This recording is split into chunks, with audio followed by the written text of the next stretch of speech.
رمضان مبارک ہو، رمضان مبارک ہو، رمضان۔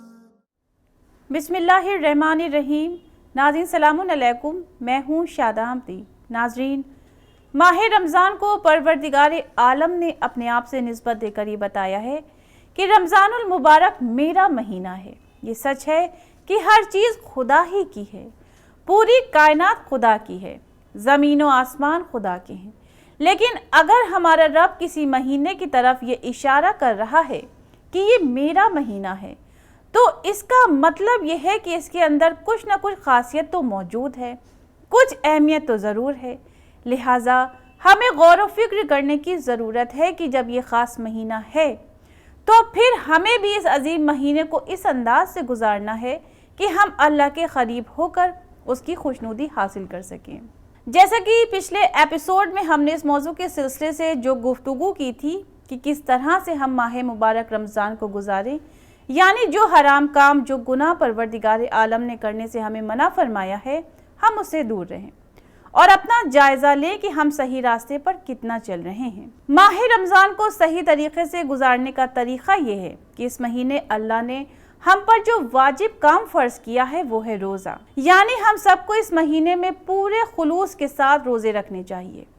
ماہ رمضان ہمیں بغیر روزے کے نہیں گزارنا ہے۔ اگر ہم صحیح معنوں میں ماہ رمضان کی روح حاصل کرنا چاہتے ہیں اور جس طرح سے اللہ یہ چاہتا ہے کہ ہم اس عظیم مہینے کو اس طرح گزاریں، تو ہمیں روزہ رکھنا چاہیے۔ بغیر روزہ رکھ کر ہم اللہ کے چاہے کتنے نیک کام کر لیں، عبادتیں انجام دے دیں اور یہ سوچیں کہ ضروری تھوڑی ہے کہ روزہ رکھا جائے، ہم اور بھی تو نیک کام کر رہے ہیں، ثواب تو مل ہی جائے گا۔ یاد رکھیے، اللہ نے جس مہینے جو کام ہم پر واجب قرار دیا ہے اس میں کوئی نہ کوئی تو مصلحت ہوگی۔ ماہ رمضان کے یہ جو روزے ہیں اس میں کچھ تو خاص ہوگا، لیکن ذرا معاشرے پر نظر ڈالیے، کتنے آرام سے ہم سب روزہ چھوڑ دیتے ہیں اور چھوٹی چھوٹی باتوں کو سیریسلی لیتے ہوئے یہ کہتے ہوئے نظر آتے ہیں کہ آج میں نے روزہ نہیں رکھا، اصل میں مجھے بھوک زیادہ لگتی ہے، دن بھر اسکول میں بچوں کو پڑھانا ہوتا ہے، مجھ سے پیاس برداشت نہیں ہوتی، میری جاب اصل میں تھوڑی مشکل ہے۔ یہ صرف خود سے جھوٹی تسلیاں ہیں۔ یاد رکھیے، اس ماہ کا ایک روزہ بغیر کسی وجہ کے اگر ہم نے چھوڑا تو ہم سوچ بھی نہیں سکتے کہ ہم نے اپنا کتنا بڑا لاس کیا ہے۔ جب تک کہ واقعی ہمارے پاس کوئی صحیح ریزن نہ ہو، ہم تب تک روزہ نہیں چھوڑ سکتے۔ سورہ بقرہ کی 185 آیت پر غور کریں، جس میں صاف طور سے بتایا جا رہا ہے جو شخص اس مہینے میں حاضر رہے اس کا فرض ہے کہ روزہ رکھے، اور جو مریض یا مسافر ہو تو اتنے ہی دن دوسرے زمانے میں رکھے۔ لہٰذا اس مبارک مہینے کو اس طرح سے گزارنا ہے کہ ہمارا ایک بھی روزہ چھوٹنے نہ پائے، کیونکہ یہ جہنم کی آگ سے بچنے کا ذریعہ ہے، اللہ کے حکم کی پیروی اور خوشنودی ہے۔ اب اس کے بعد ہمیں کس چیز کا خاص خیال رکھنا ہے؟